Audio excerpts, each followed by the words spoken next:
Hi, this is a Technology Ridecast. I'm Marc Farley, and our special guest this afternoon is Stu Miniman. Hey, how you doing, Stu? I'm doing great, Mark. Nice to chat with you. Yeah, thanks for coming on. We're a couple weeks away from VMworld 2016. I'm going to be a guest host in the Cube, and you had something to do with that. I appreciate that. Some of the other guys that are going to guest host are Keith Townsend, CTO advisor, John Troyer. Really looking forward to it. It's going to be a riot. We've got lots of good guests, and having yourself, John and Keith on to join John Furrier, myself, and a couple other Cube folks on, we know we're going to have a lot of fun with it. What do you think people are going to remember VMworld 2016 for, Stu?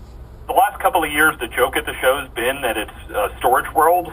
You've had not only the big storage vendors there, but VMware working on things like vVols, like Virtual SAN, the vSAN piece. Maybe this should really be the storageless conference. So we need to really get out of the business of thinking about and managing and looking at the storage layer. What VMware, of course, wants people to look at is at the VM layer and let the virtualization admin take over. But even as we look to the cloud world, they've got the serverless technology, which means I don't need to think about the server, but maybe I need to have a storageless world, which means that I will have architectures. So like from VMware, you've got the vSAN, you've got lots of other companies working on technologies that change the architecture of storage to be closer to the server and managed in a much simpler way than we've traditionally done in enterprise storage for the last couple of decades.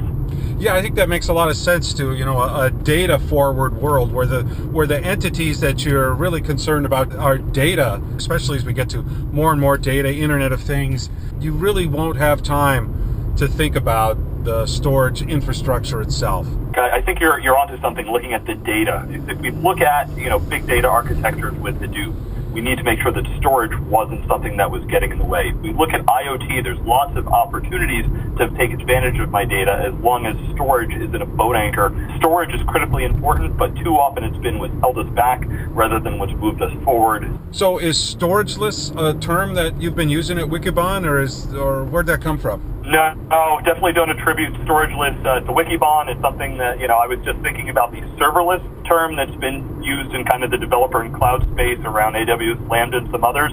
And what we want to do in storage is get rid of the managing of storage. So storageless architecture. It's probably a horrible name. Everybody's going to hate it. But then again, if they hate it, they might remember it. Well, I don't want to pin this on you, Stu, but it sounds like you just invented storageless. All right, we'll give you co-authorship on this for being the distribution channel, Mark. You never know what's going to happen when you're riding around in a car. Yeah, you never know what happens in a ridecast. That's right. Hey, Stu, thanks so much for coming on today. It's been great having you on. Awesome, Mark. Looking forward to seeing you in Vegas.